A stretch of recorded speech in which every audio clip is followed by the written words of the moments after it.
Iniciamos la charla titulada Enfoque de dolor torácico.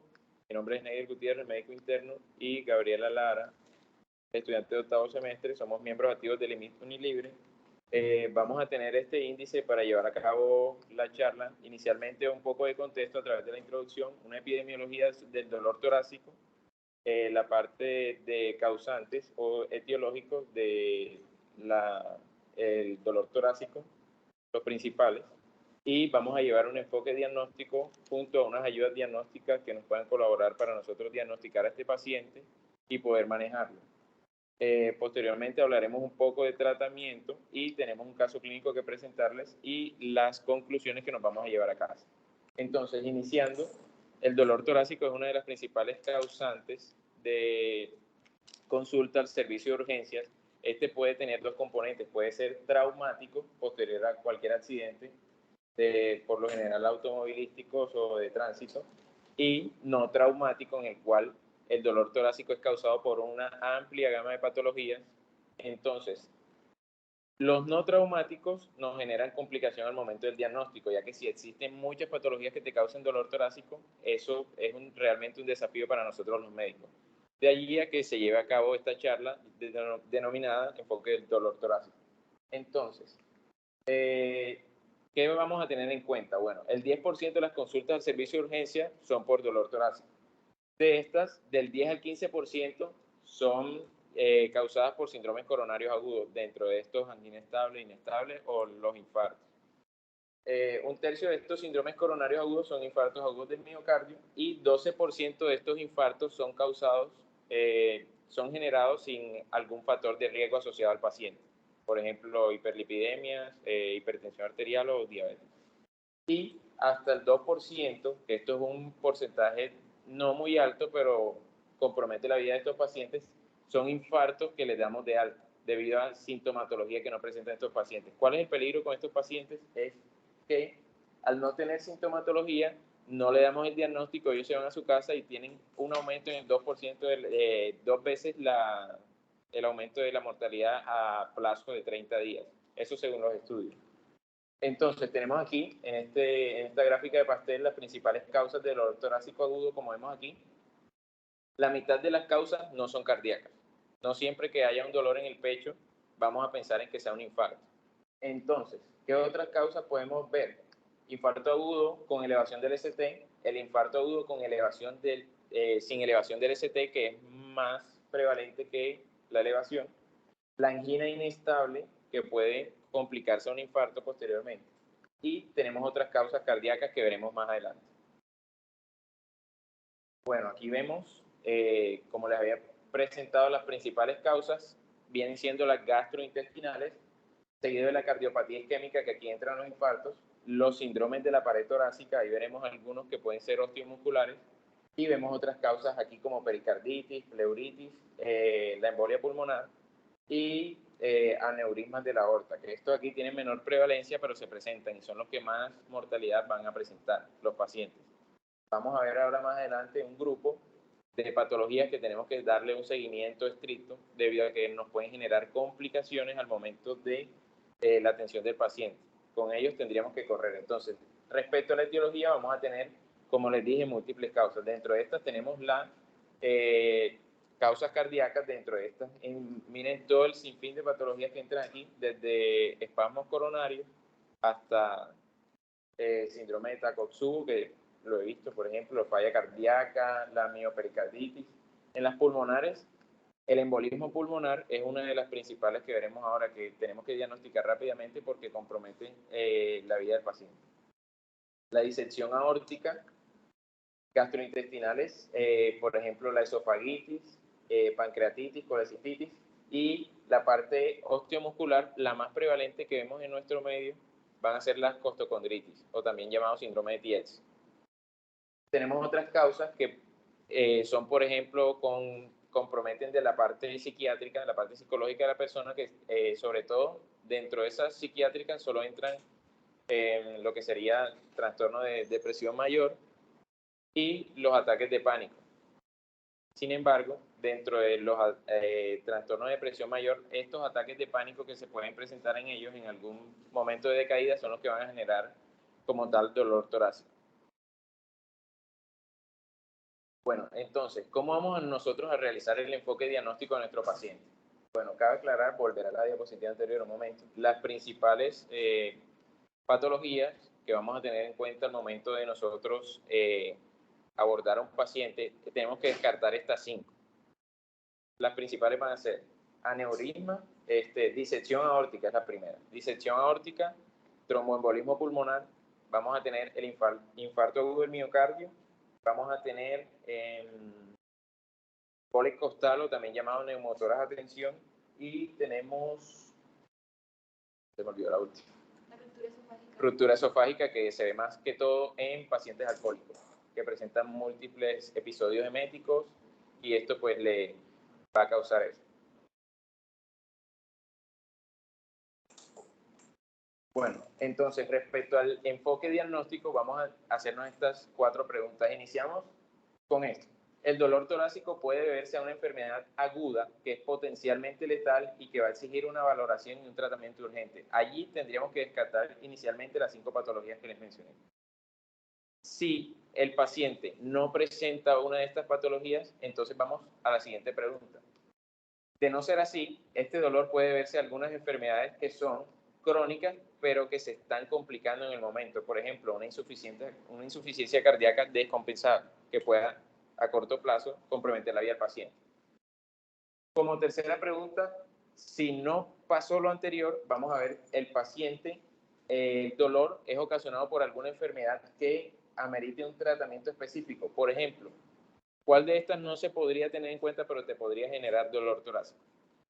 Que el paciente tenga un herpes zóster. El herpes como tal le va a generar también dolor torácico antes de la aparición de vesículas, incluso se ha descrito en los artículos. Y como tal el tratamiento del herpes, ya saben que es aciclovir, y se le va a dar el manejo respectivo de acuerdo a las comorbilidades que presente. Por lo general se presenta en pacientes inmunosuprimidos. Y si no es así, iremos a la cuarta pregunta, que si el dolor puede deberse a otra enfermedad crónica que realmente es tratable, ya sea una costocondritis, que se presentan en pacientes de manera crónica a veces. Manejo allí antiinflamatorio, o sea, según la causa, vamos a darle manejo, claramente. Entonces, ¿qué tenemos que tener en cuenta para nosotros llevar a cabo el diagnóstico, el seguimiento diagnóstico? Entonces, primero vamos a hacer el análisis del dolor, aparición, localización, intensidad, qué viene asociado al dolor, y radiación, y con qué el dolor se alivia. Eso hay que tenerlo en cuenta. Entonces, a este paciente no es lo mismo que nosotros sospechemos, por ejemplo, un infarto agudo del miocardio que tiene unas manifestaciones específicas. ¿Cuáles van a ser? Por lo general, en esos eventos coronarios típicos se va a presentar dolor retroesternal con irradiación a hombro izquierdo, cuello y mandíbula, ipsilateral. Entonces, en esos pacientes, nosotros, además de eso, ¿qué vamos a tener en cuenta? Vamos a tener la duración del dolor. No es lo mismo que nosotros digamos el dolor se le presentó hace 15 minutos, pero se le quitó a la hora, a que el dolor te refieran lo siguiente. No, el dolor le empezó hace 5 minutos y pues ya llevamos media hora con el dolor y él le sigue aumentando. Es diferente eso, porque allí vamos a considerar 2 cosas diferentes. También importante tener los antecedentes del paciente. ¿Por qué? Porque al momento de nosotros evaluar a nuestro paciente vamos a tener en cuenta que factores como el alcoholismo nos pueden indicar, por ejemplo, una ruptura esofágica en un paciente. Tabaquismo, obesidad, todos estos factores como hipertensión arterial o hiperlipidemia nos orientan también a la patología isquémica por parte de un infarto. ¿Qué vamos a hacer nosotros? Al examen físico tenemos que ver qué se encuentra asociado a ese dolor torácico. No es lo mismo que yo diga dolor torácico simplemente con irradiación a que yo diga dolor torácico con un episodio de disnea y tos, y el paciente se encuentra desaturado al examen físico. Y la disnea tuvo un inicio súbito. No es lo mismo decir eso porque ya estaríamos ante un infarto, y en el otro lado tendríamos asociado a disnea súbita y la tos y la desaturación veríamos más por un tromboembolismo pulmonar si el paciente no los amerita. Entonces, ya posteriormente tengamos esto evaluado, nosotros vamos a utilizar las pruebas o ayudas diagnósticas. Aquí vemos un recuadro Este recuadro es sacado del libro de Harrison. Él presenta todas las causas de dolor torácico. Él las clasifica como cardiopulmonares, no cardiopulmonares, y presenta también unas que son otras causas de dolor torácico, como las psiquiátricas que les mencioné. Aquí nos muestra, por ejemplo, la enfermedad en específico, aquí nos muestra una isquemia miocárdica, nos muestra cuánto dura el dolor en la isquemia miocárdica, cómo son las características del dolor, nos muestran la ubicación del dolor y hacia dónde se irradia y qué síntomas encuentran asociados en ese dolor. Este cuadro es muy bueno porque nos lo hace con la mayoría de patologías que se presentan en el dolor torácico. Bueno, eso es para revisar. Aquí tenemos algunas escalas que nos van a servir para nosotros orientar ese dolor torácico hacia el cardíaco o no. Esta es una de esas escalas que, pues, la verdad a mí me gusta bastante. Hay otras que nos pueden, como por ejemplo el Grace. Esta de Score es más sencilla y nos estratifica al paciente con dolor torácico. Nos dice si el dolor torácico es de origen cardíaco o no. Principal. Entonces, ¿qué vamos a ver en nuestro paciente? El historial clínico. Si tenemos una historia clínica que sea altamente sugestiva de infarto del miocardio o alguna enfermedad cardíaca, lo clasificamos como 2 puntos. Y sospecha moderada 1 punto y 0 puntos si no pensamos en eso. Como vemos aquí, cambios en electrocardiográficos nos evalúa de igual de 0 a 2 puntos. La edad, el riesgo, factores de riesgo, por ejemplo, hiperlipidemia, obesidad, los que ya les mencioné. Y, por último, unas troponinas.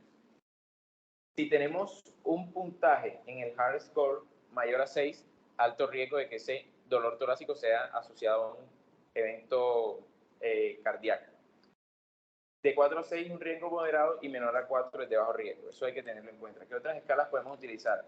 Si ya nosotros sospechamos en un paciente que su sintomatología nos sugiere, por ejemplo, un TEP, podemos ver esta escala de Wells, que nos muestra también la probabilidad de que sea una embolia pulmonar, si no la tiene, y así podríamos meter muchas escalas que son para cada una de las patologías que se presentan en el dolor torácico.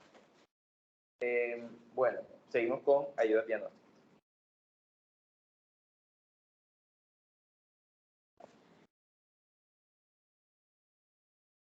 Bueno, ya entrando en las ayudas diagnósticas, estos son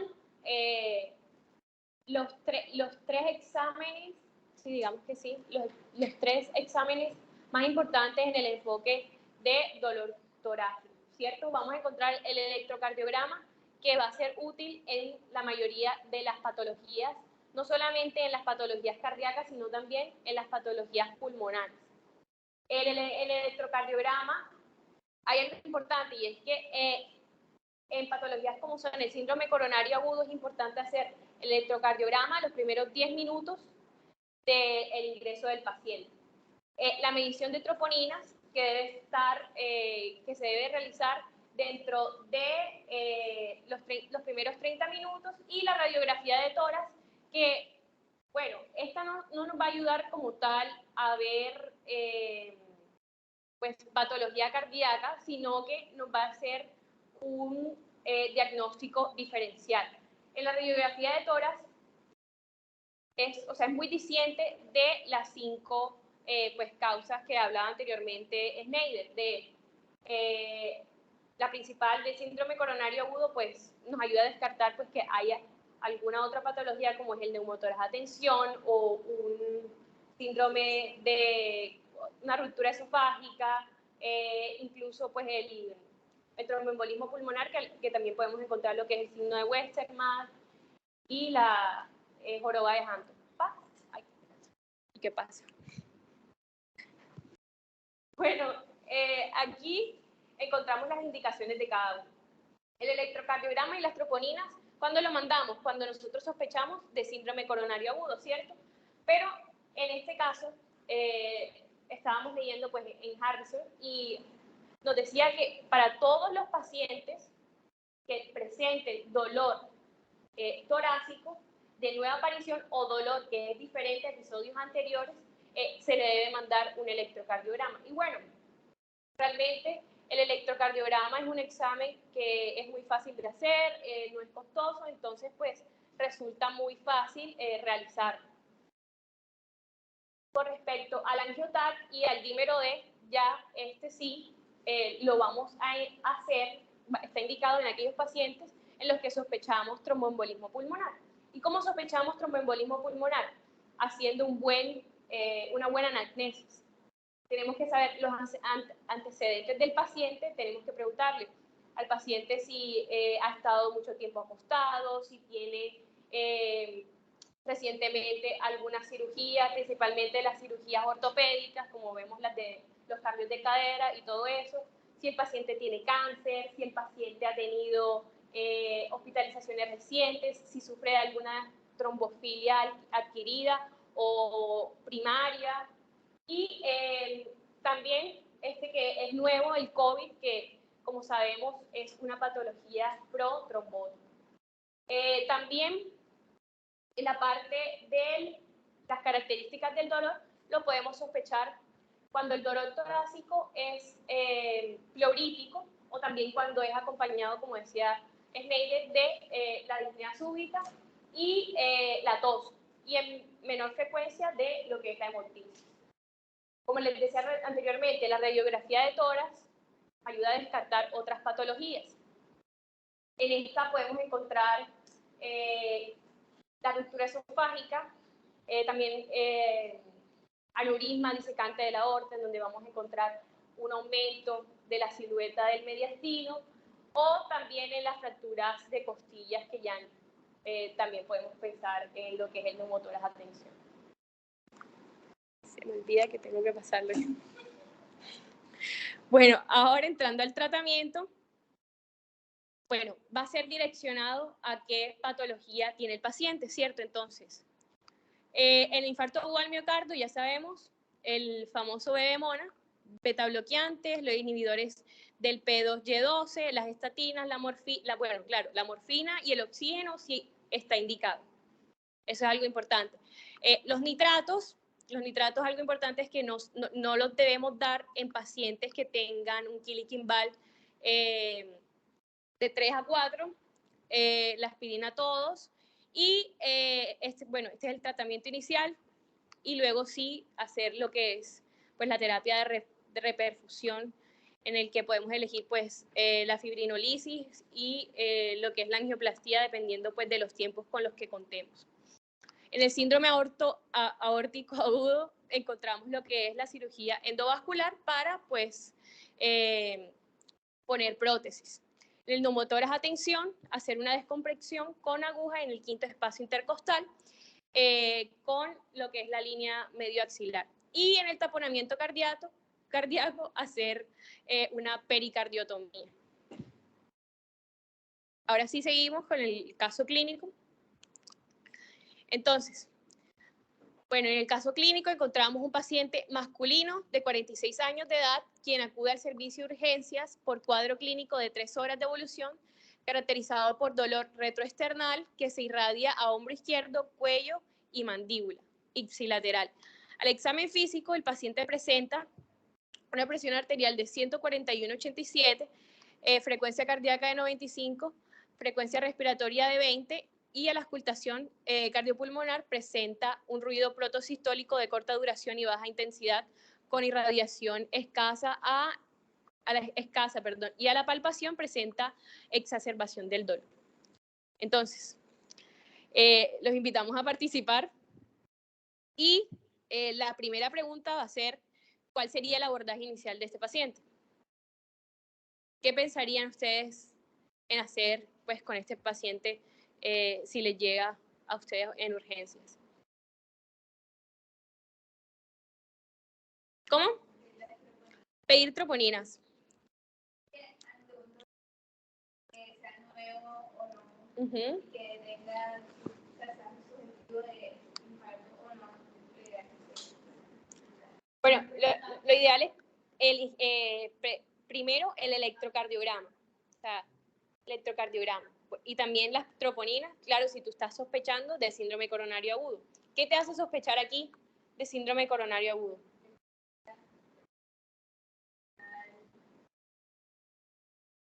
y radiación. Ok. Ok. ¿Qué Bueno, me pedirías de examen? Pídame un examen. Cualquiera de los que vayas a pedir. Ya le hicieron el examen físico a ese paciente, está listo. O sea, hay que saber. A ver, ahora utilizar una ayuda diagnóstica. ¿Cuál le vamos a dar? Mira, porque pregunta de Docracia. Bueno. ajá, el electro. Ajá. ¿Qué más le pedimos? Bien, me reí. ¿Qué más?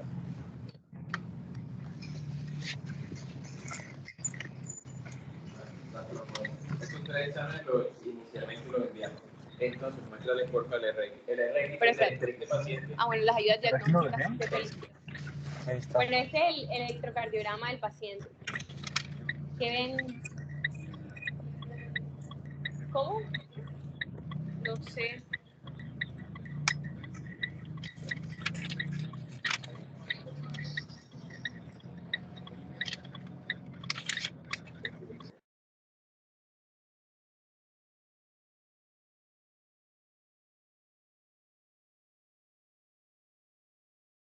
Lo que ven.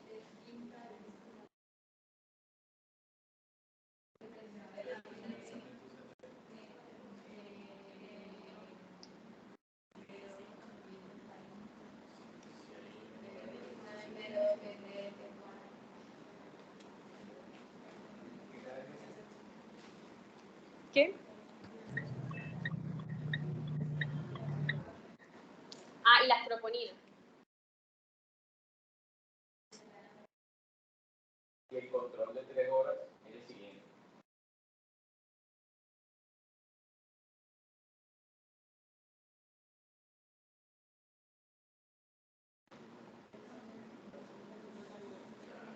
No, tenemos la radiografía normal. Bueno, hola, ¿cómo están? ¿Qué pena me escuchan? Sí, doctor. Sí. Bueno, Sneider y Gabriela, genial. La síntesis que tuvieron en cuanto al abordaje del paciente con dolor torácico, pero sí hay ciertos puntos que tal vez hay que compensar un poco más para que al final puedan llegar en cuanto al análisis del caso clínico que trajeron. Hay cosas que por lo menos yo hasta acá no alcanzo a escuchar acerca de cuáles respuestas ha dicho el público que está con ustedes. Entonces, si nos pudieran retroalimentar acá por el grupo, ¿qué les han dicho? Por favor. Bueno, acá estábamos haciendo la pregunta primero de que cómo abordarían al paciente inicialmente. Estefanía dijo que pues lo primero que haría es mandarle electrocardiograma y troponina, ¿cierto? Y Natalia dijo que le mandaría pues también una radiografía de tórax. Entonces les presentamos el electrocardiograma y los resultados de las troponinas a las 0 y 3 horas, como se ve aquí pues en las diapositivas. Entonces están pues leyendo el electrocardiograma. Ah, bueno, dale, perfecto. Apenas ¿Qué han encontrado? termine.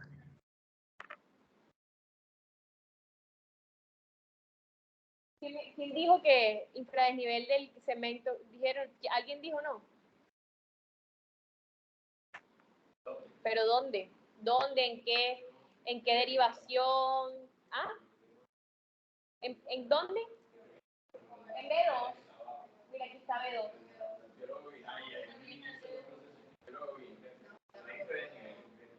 O sea, ¿cuál es el infradesnivel? Porque miren, aquí, ¿dónde está el punto J? En D1. ¿Dónde está D1? Aquí. El punto J está... No, ¿dónde? Está bien, onda invertida. ¿Qué más? Ajá. Sigan están leyendo de manera ordenada el electrocardiograma, ¿no?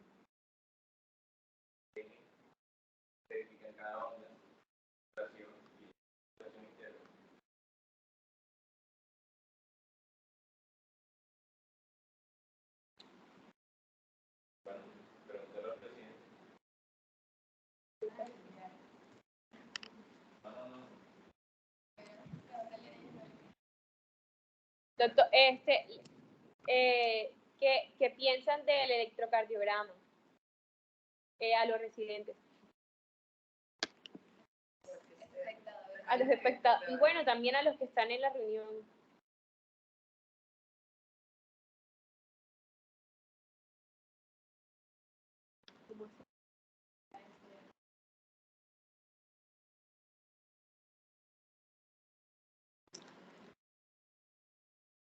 Bueno, hola Gabriela, ¿cómo estás?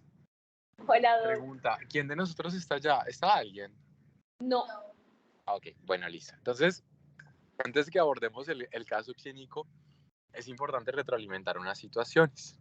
Bien Snyder y bien tú nos trajeron claramente las características del dolor torácico y cómo debería ser el abordaje. Cuando nos enfrentamos a un paciente con dolor torácico en el servicio de urgencias, es necesario poder delimitar con exactitud cuáles son los límites del tórax y que de esa manera vamos a asumir que el paciente tiene dolor torácico. Por esa razón es necesario definir esos puntos. Entonces, Gabriela, ¿tú qué pudiste leer acerca, o Snyder, acerca de los puntos donde se delimita el tórax?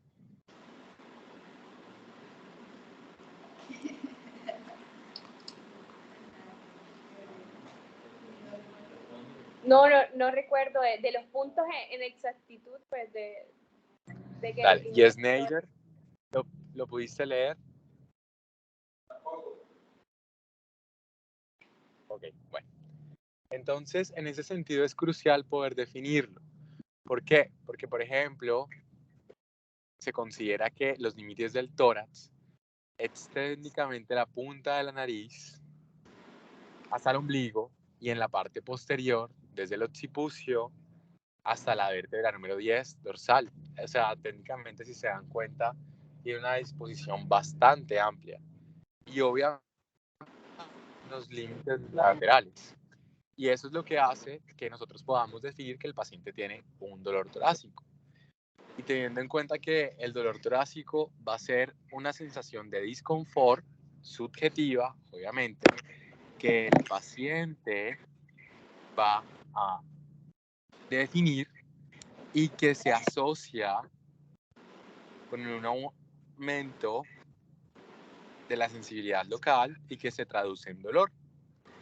Y que obviamente va a tener múltiples causas y que ustedes mismos van a poder cuantificar y objetivar cuando le someten al paciente una escala en la cual él pueda decir cuál es el grado de dolor que presenta. Pero otra de las características claras del dolor torácico y que son supremamente importantes en el abordaje es que lo característico y lo más importante es poder excluir una causa potencialmente fatal. Y como claramente Snyder lo dijo, muchas de las causas no son causas potencialmente fatales. Muchos dolores son inespecíficos o son de causas gastrointestinales. A diferencia de que las causas cardíacas y las otras que son potencialmente mortales, como el traumatismo pulmonar o las aneurismas de aorta, tienen un porcentaje menor, pero debido al grado de mortalidad que ese grupo de pacientes presentan, es justamente la necesidad que tenemos de poder interpretar adecuadamente con anamnesis y de poder hacer un buen abordaje del grupo de pacientes. Porque, por ejemplo, después de que ustedes identifican con claridad las características del dolor, que obviamente van a partir de la alicia del dolor, recordando que alicia debe aparecer como una aparición, una localización, una irradiación, el carácter, si el paciente tiene la intensidad o si tiene aliviantes o si se asocia también con otros síntomas, porque eso a ustedes les va a ayudar a poder ampliar las probabilidades de pensar si están frente o no a una causa cardíaca de dolor torácico. Y también definir en la localización cuál es, porque por ejemplo, el paciente que tenga un dolor en la reja costal no va a ser un paciente que tal vez tenga una causa cardíaca que explique ese dolor.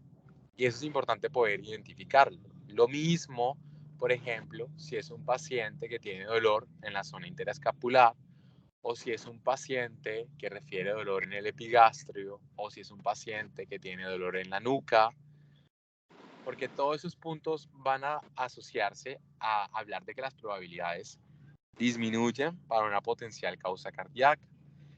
Y asimismo, el carácter del dolor también te puede influir, porque por ejemplo, Gabriela, un paciente que te llega a ti a la consulta como el que nos estás manifestando en el caso clínico, y que dice que tiene dolor torácico, que usualmente es retroesternal, que tiene un tiempo de evolución agudo, evidentemente, y que tiene una característica opresiva, ¿tú qué podrías pensar? Como en este Sí, caso, pues en este caso en síndrome coronario agudo.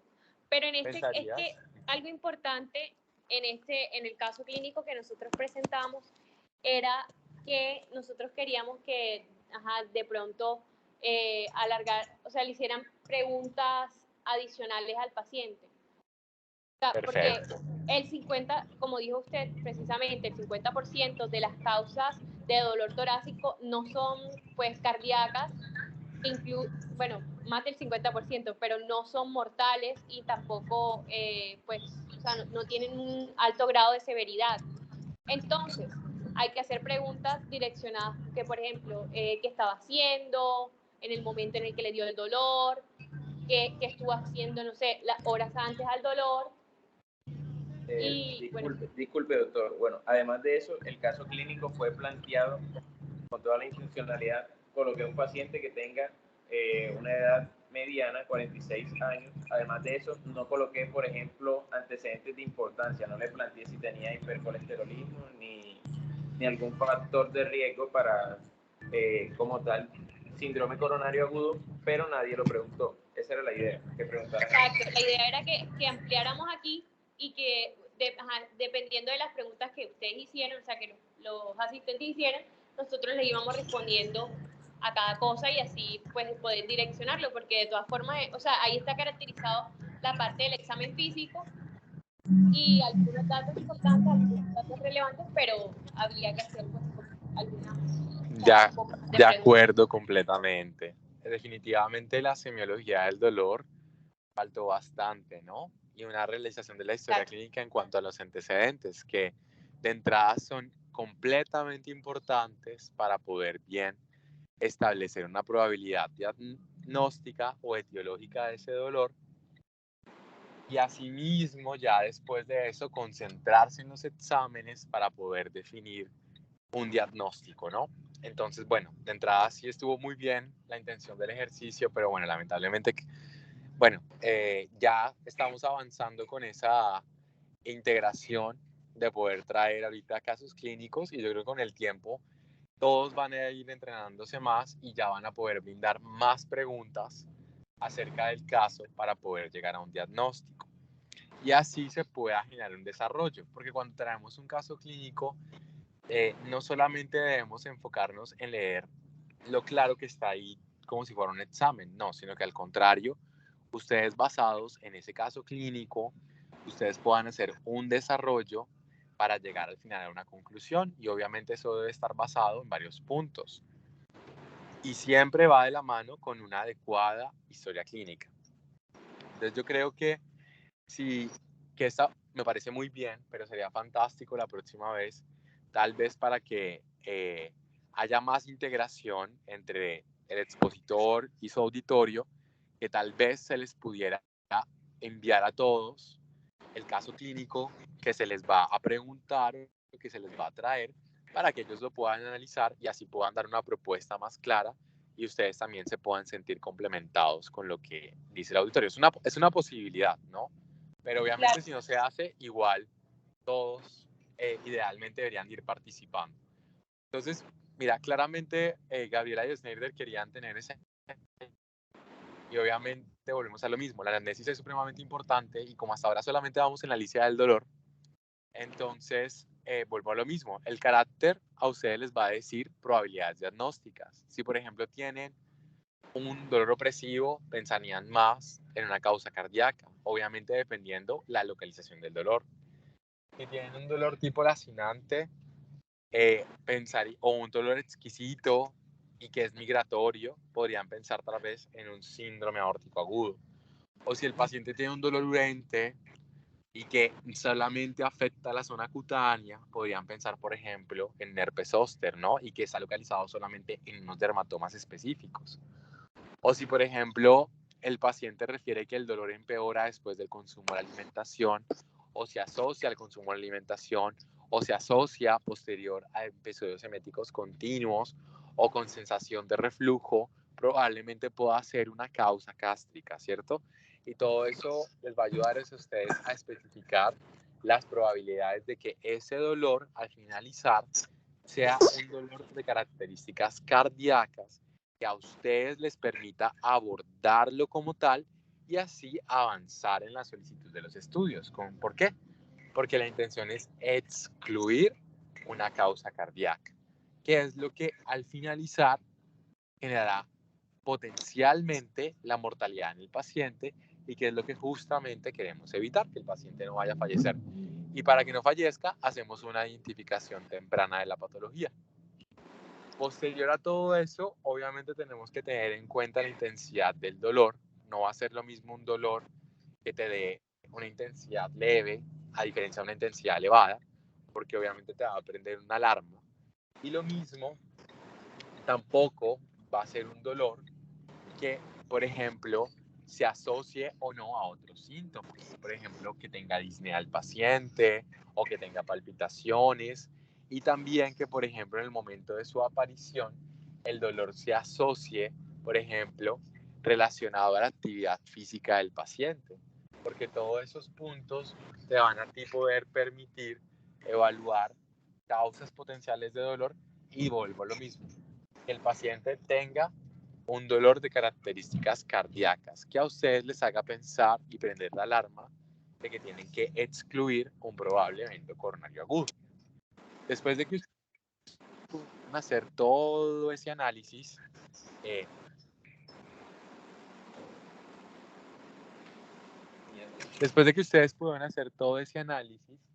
claramente es necesario ser consecuente con las órdenes médicas en los exámenes paraclínicos que a ustedes les van a permitir poder evaluar cuál es la potencial causa, ¿cierto? Y allí ya pasamos a las preguntas, de las preguntas que ya Snyder pudo comentar, a tal vez los hallazgos que Gabriela quiso comentar, como por ejemplo la realización de un electrocardiograma, la realización de una troponina, la realización de una radiografía de tórax, que van a dar hallazgos que a ustedes les van a sumar o les van a restar para la probabilidad diagnóstica que están asumiendo en el momento, ¿cierto? Entonces, si por ejemplo tienen un dolor que si es de una característica cardíaca y ustedes le toman un electrocardiograma y ven, por ejemplo, en este caso que tiene alteraciones y que pueden sugerir isquemia, pues va a ir más de la mano con la probabilidad diagnóstica que ustedes están teniendo en ese momento, que ese dolor torácico se asocie a un síndrome coronario agudo, porque es de características cardíacas. Pero si, por ejemplo, el electrocardiograma se reporta como normal, y obviamente hay que volver a tomar uno de control porque puede brindar cambios dinámicos que van a ser claros a que hay una causa cardíaca, pero si al contrario se mantiene estable y las características del dolor no eran de causa cardíaca y el dolor se resuelve, entonces ustedes ya esa probabilidad que tienen, pues ya desciende, ¿no? Porque ya el electro y todo lo que ustedes están solicitando les va a disminuir la probabilidad. Lo mismo que las troponinas, que son biomarcadores cardíacos que se elevan en un tiempo específico después de que se pregenera una injuria miocárdica y que se van a mantener elevados durante un tiempo específico. Por eso es necesario también interpretar ese punto para que entonces se pueda asumir si realmente ese rango de elevación está vinculado con que el paciente tiene una injuria del miocárdio. Eso les va a sumar probabilidades. Entonces, por esa razón, es importante hacer una buena integración, nuevamente lo repito, desde la historia clínica, desde la alicia del dolor y posteriormente sumado a los paraclínicos. Y una cosa que Snyder trajo y que fue muy buena es las escalas de probabilidad, ¿cierto? Que van a poder permitir evaluar si el paciente tiene un dolor torácico que tenga un alto riesgo para un evento coronario agudo. Y hay muchas escalas diagnósticas que van a utilizar escalas de probabilidades que te van a poder ayudar a permitir evaluar si el paciente tiene una probabilidad baja, una probabilidad moderada o una probabilidad alta de un evento coronario agudo, y que van a tener en cuenta algunos datos de la historia clínica, datos del electrocardiograma, datos de la troponina. Y en la historia clínica, por ejemplo, van a tener datos de los antecedentes del paciente o del género del paciente, porque son factores inherentes que impactan directamente en el riesgo de tener un evento coronario agudo. Entonces, eso nos va a ayudar como una herramienta para decidir e identificar ese grupo de pacientes que tienen una probabilidad mayor y que permitan dejarlo en un manejo intrahospitalario y obviamente definir un abordaje, ya sea mediante una imagen que a ustedes les permita evaluar el miocardio, o ya sea hasta, por ejemplo, avanzar una angiografía coronaria, ¿cierto?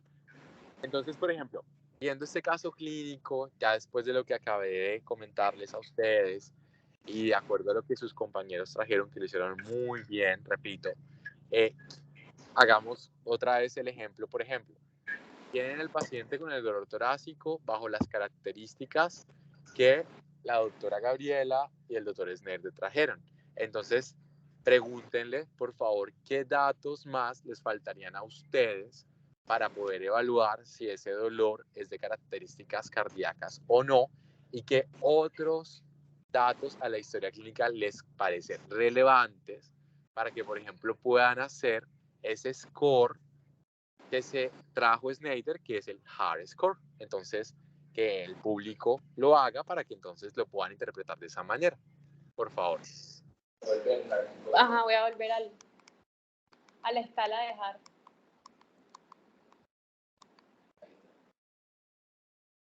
Primero es la historia clínica. ¿Qué les da sospecha de la historia clínica? ¿Cómo le pondrían? ¿Cómo lo puntúan? ¿0, 1 o 2? Siendo 0 poca sospecha, 1 moderada sospecha y 2 alta sospecha. Le colocan 2. ¿Por qué? O sea, Pero por eso pregunten. historia. ¿Qué quieren saber del paciente? El señor no es hipertenso. Tampoco tiene nada más. Tabaquismo pesado, 20 años. Un paquete al día.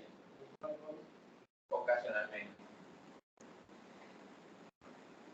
Si están escuchando lo que están diciendo acá, ¿verdad? Abuela hipertensa. Abuelo diabético. De parte de mamá. Parcialmente. Si tú al final ya, por ejemplo, que la mayoría responda y al final llegas a una conclusión y nos dices, Gabriela, por favor. Ok.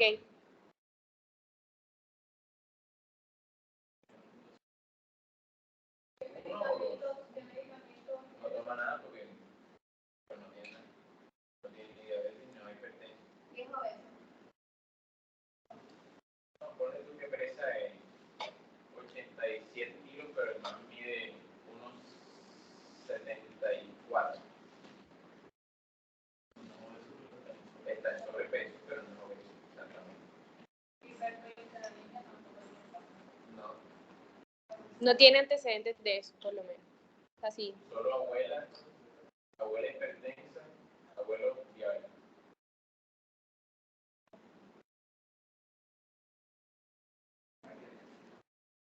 Pero recuerden que no, el 50% de las causas del dolor torácico, o sea, no solamente piensen en síndrome coronario agudo, o sea, hay una lista larga, un cuadro grande, piensen en otra cosa.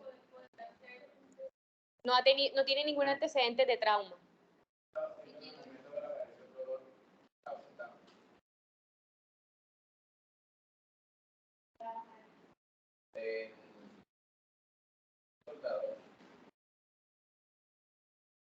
El dolor le empezó a las 8 de la mañana. Lo sintió 1 hora después de levantarse. Tú dices que bastante.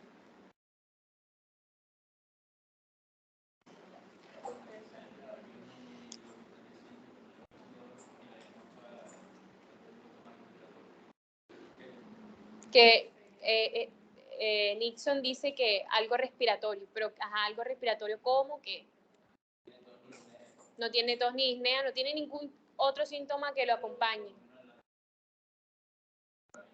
Sí, tabaquismo, pero no tiene... También puede ser de... Bueno, el EKG les muestro, no hay depresión del ST significativa. En el EKG no hay nada. Eso tiene su rango para darle una depresión. Alteraciones inespecíficas de la repolarización, sí la tiene. Tiene algunas inversiones de la onda T, por ejemplo, vimos en D1 o D2 y vemos B1 o B2, pero hay una zona específica. Entonces, eso ahí lo juntamos con un EKG. La edad tiene 46, le damos otro punto. Ahí lleva 2. Factores de riesgo, ¿cuántos les digo? Familiar,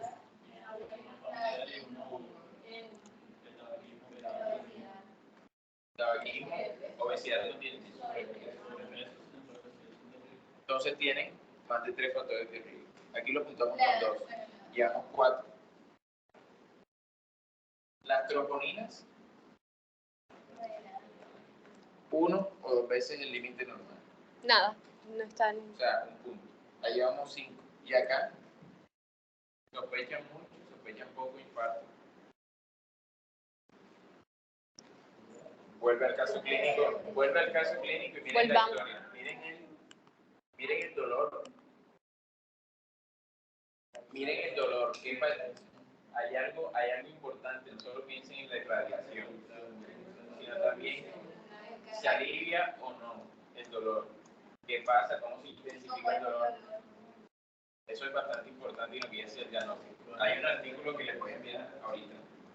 Es de signos y síntomas que nos muestran una probabilidad de likelihood rate que nos muestra qué tan probable es que sea un infarto según el signo, cómo se presenta. Quiere decir, por ejemplo, hay algún signo, por ejemplo, el que está ahí, dolor a la palpación. Ese es el que menos está asociado a un infarto agudo del miocardio. Y ahí prácticamente le tiro un varillazo. El paciente se levantó, a la hora sentía la molestia aquí, que le dolía aquí, aquí y aquí.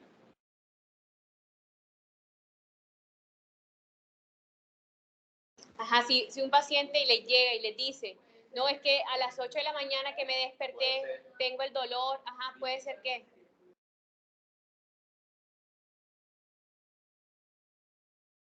Podría ser, exacto. Y la costocondritis está asociada bastante con la exacerbación del dolor a la palpación. Ajá. Segunda. Pero ¿qué más le preguntarías para confirmar? A ver.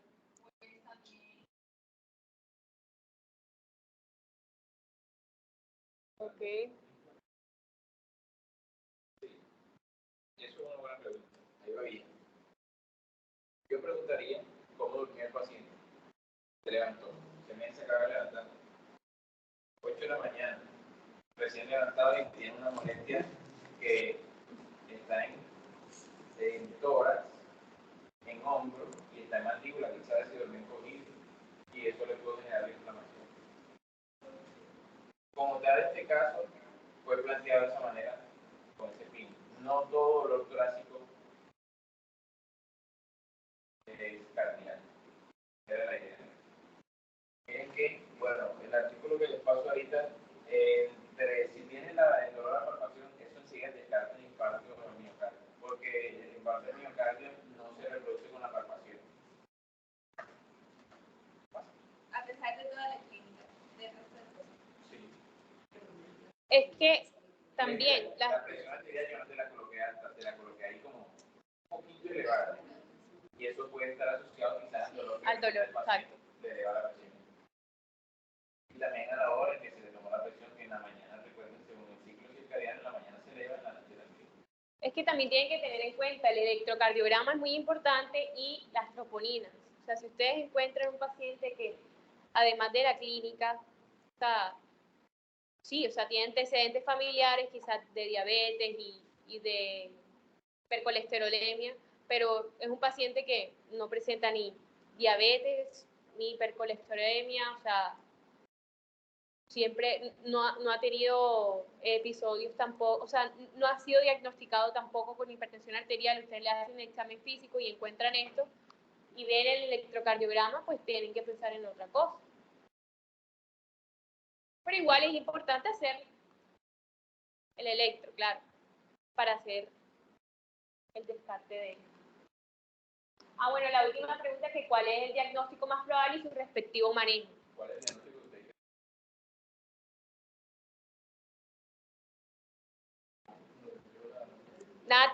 Nati, ¿cuál fue el que dijiste tú? ¿Cuál dijiste tú? Sí, Ajá. la categoría de las causas. De las causas. Ostocondritis. Manejo ahí, ¿cuál es? Antiinflamatorio. Ibuprofeno, bueno, si no es alérgico a los años, ya saben que va con años. Si no, buscan una alternativa antiinflamatoria con el fin de que el cuadro clínico se le desaparece en 2 o 3 días. Bueno, y las conclusiones.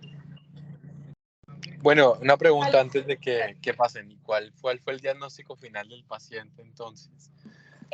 Bueno, acá hicieron... Ajá, Para o sea, ustedes que llevaron el caso clínico, ¿cuál fue el diagnóstico final? síndrome de Tietze. Un síndrome de Tietze. Ok, bueno, ¿y por qué un síndrome de Tietze? Bueno, principalmente nosotros agregamos la parte del dolor a la palpación que se reproduce y también O sea, lo agregaron al cuadro clínico, ¿sí? Exacto. Y nosotros Y el queríamos que electro, preguntaran... entonces, ¿a quién pertenece? ¿A un paciente que no tiene ese diagnóstico o a un paciente que sí tiene ese diagnóstico? Sí, el electrocardiograma del paciente, el electrocardiograma lo que muestra son alteraciones inespecíficas de la repolarización. O sea, pertenece al paciente que le dieron diagnóstico de síndrome de Tietze. Sí, de Tietze. Ok, perfecto. Bueno, devuélvete al caso clínico un momento, por favor. Vamos a comenzar con el primer punto y son preguntas que les voy a hacer a ustedes, porque ustedes son los que trajeron el caso. Entonces, tiene 46 años de edad, asiste a urgencia por un cuadro de 3 horas de evolución. Les pregunto algo. ¿El cuadro inició en reposo o inició cuando el paciente estaba haciendo una actividad física? El reposo, incluso, esa era una de las Reposo, preguntas listo. que nosotros queríamos Perfecto. que hiciera. Era dolor retroesternal que se irradiaba al hombro izquierdo, cuello y mandíbula ipsilateral. Pregunta, ¿se asociaba a algún otro síntoma o no? No se asociaba a ningún otro síntoma. Perfecto. ¿Cuál era la intensidad del dolor? Sí, dilo duro, 6 de 10. 6 sobre 10 en escala visual análoga del dolor. Perfecto. ¿Y qué carácter tenía el dolor?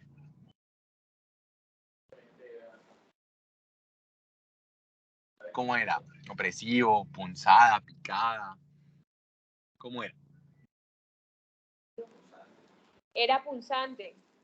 Era tipo punzante. Ok, Exacto. perfecto. ¿Y con qué se aliviaba y con qué se exacerbaba el dolor? Se exacerbaba con el movimiento y la palpación, Ok, ¿y con qué se aliviaba? con el reposo. Con el reposo. O sea, si el paciente hacía actividad física, se le empeoraba el dolor. Sí. Sí, se movía mucho. Es que también, creo que eso no lo escuchó, nosotros dijimos que el paciente empezó con el dolor a las 8 de la mañana cuando se despertó. O sea, él se despertó y tipo 7 y le empezó el dolor. 7, 8 de la mañana. Ok. Bueno, ¿y los días previos el paciente qué síntomas había tenido? Ninguno, no tenía síntomas respiratorios. No tenía Nada. ningún otro síntoma respiratorio. Ni en los días previos. No. Ok, vale. Bueno, y entonces al examen físico tenía esa presión arterial, esa frecuencia cardíaca, esa frecuencia respiratoria. La saturación estaba normal, la temperatura estaba normal. Saturación normal y temperatura. Ok. Dices que tenía un ruido protosistólico de corta duración. ¿A qué te refieres con eso?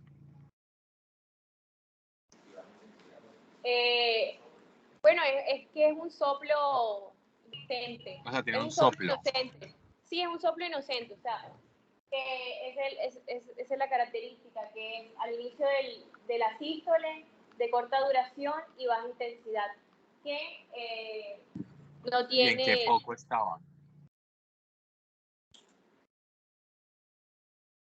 en el mitral. ¿En qué foco estaba? En En el el mitral. mitral. Ok, perfecto. ¿Y qué enfermedades tiene el paciente? Ninguna. No presenta ninguna comorbilidad, solamente ¿Es presenta, obeso? tiene sobrepeso Tiene y sobrepeso. tabaquismo Fuma. pesado. Sí, Y fuma. fuma. Y fuma. Ok, perfecto. Y ustedes dicen que a la palpación presenta exacerbación del dolor. ¿Algún otro dato más al examen físico? No, No, listo. Ahora pasa al electro, por favor. Bueno, entonces creo que Snyder fue el que dijo que tenía un trastorno de la repolarización. Entonces, Snyder, te escuchamos, todos. Léenos el electrocardiograma bien, por favor. Bueno, ritmo. Bueno, tiene ritmo regular, además de eso tiene el ritmo sinusal. Vean que una P antecede al complejo QRS y ABR se encuentra negativo. Ok, o sea, está bien tomado, está bien calibrado, perfecto, tiene un ritmo sinusal, perfecto. ¿Qué más? La frecuencia estaría aproximadamente en, bueno, a ver un cuadro.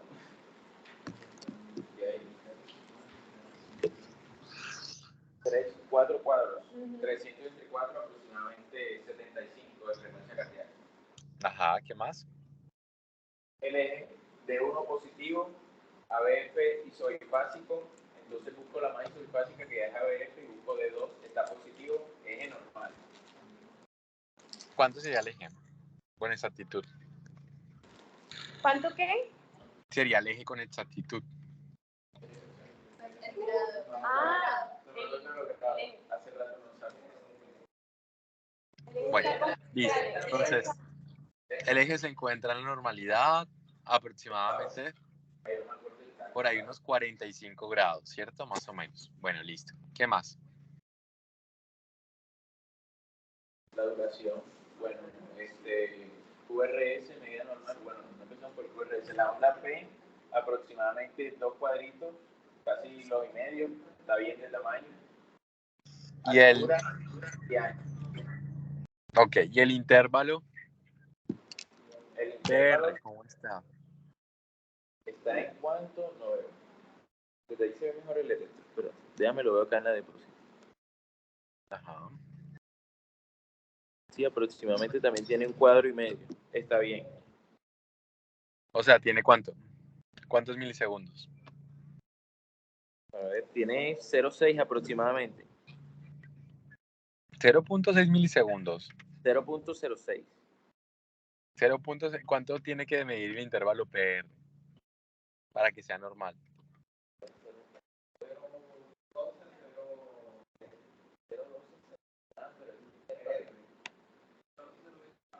¿Cuánto? Estaba contando el PR, estaba contando el sermón. Porque 0.6 Sí, estaría acortado. El como, como 0.06 estaría muy corto y 0.6 estaría muy largo. Entonces, ¿cuánto tiene que medir? 2 cuadritos, 0,4.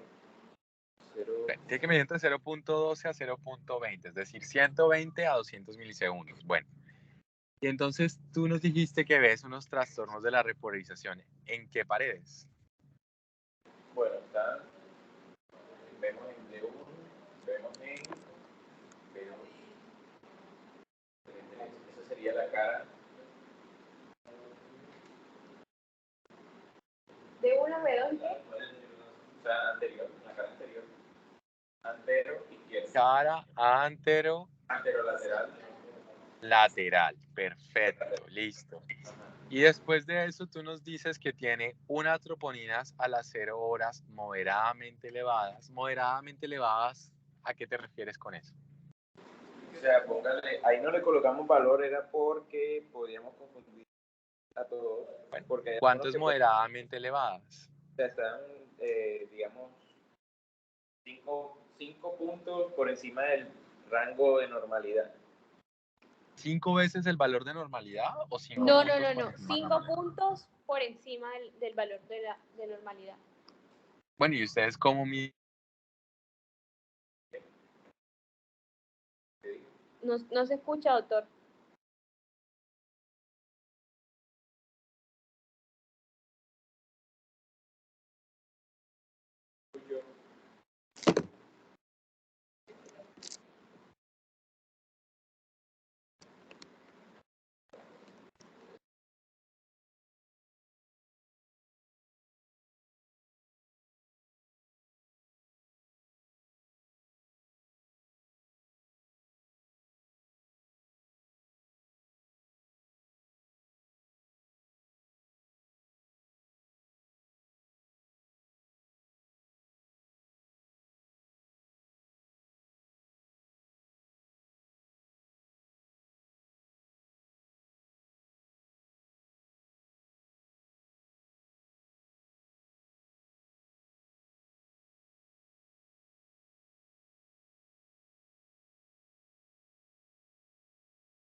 Bueno, vamos a terminar con las conclusiones porque el doctor John está teniendo problemas con el, el internet. Entonces, las conclusiones son, lo principal es que el dolor torácico, por ser un síntoma, es subjetivo. Entonces, el paciente no solamente puede llegar con el me duele el pecho, sino que también puede ser con una sensación de presión o con un disconfort o incluso un malestar a nivel torácico, ¿cierto? Entonces, eso es algo importante y que hay que tener en cuenta en la parte de la anamnesis. Otra cosa, durante la sospecha clínica no siempre es necesario las ayudas diagnósticas, sin embargo, nos permiten descartar diagnósticos diferenciales. Por ejemplo, en este caso, pues el paciente hizo un electrocardiograma, pero realmente cuando vimos que tenía pues, un dolor a la palpación, haciendo una correcta anamnesis, hubiésemos podido llegar al diagnóstico de la osteocondritis. Entonces, el dolor torácico es un síntoma que se presenta en múltiples patologías de diferentes sistemas. Por ende, es importante tener en cuenta las características que acompañan al dolor y los antecedentes, además del examen físico para hacer el correcto diagnóstico.